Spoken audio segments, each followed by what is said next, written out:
Quand on parle de safran, cette épice nous évoque plutôt les pays chauds du bassin méditerranéen. Pourtant, c'est en Bretagne, à Melgvin, près de Concarneau, que nous avons rencontré Anne-Sophie Lecam dans sa safranière.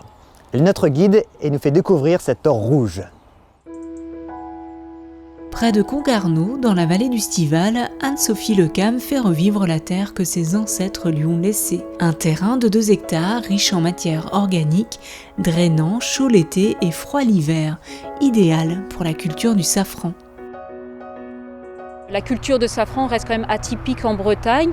Ça reste des petites exploitations d'environ 2 hectares, mais c'est largement suffisant pour pouvoir récolter 1 kilo de safran dans l'année. C'est une plante rustique qui s'acclimate bien. Il suffit d'avoir une terre qui convienne, assez légère et drainante, et une bonne exposition. Le safran demande aussi pas mal d'eau au printemps pendant qu'il est en pleine croissance, donc le climat breton lui convient bien. Le safran est une plante bulbeuse et vivace que l'on plante en été, environ 40 bulbes au mètre carré dans des sillons de 10 cm de profondeur. Le safran, on l'appelle aussi le Crocus sativus lineus. Donc c'est une plante bulbeuse, donc on voit bien le bulbe qui est raciné, les feuilles linéaires, la petite fleur de crocus avec les étamines, les pétales et le pistil composé de 3 filaments. La floraison aura lieu dès que les jours vont raccourcir et que les températures nocturnes vont avoisiner les 8 à 10 degrés.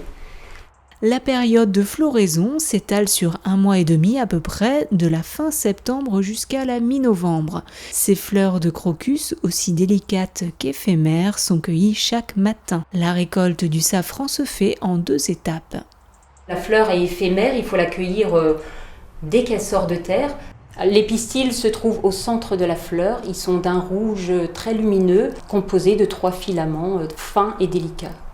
Puis après vient la deuxième étape de l'émondage. Donc l'émondage, c'est une étape qui consiste à séparer le pistil de la fleur. Donc c'est une étape assez délicate puisque le pistil reste fragile.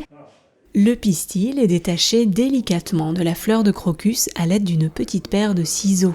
L'émondage est une étape assez longue, on traite environ 400 fleurs à l'heure.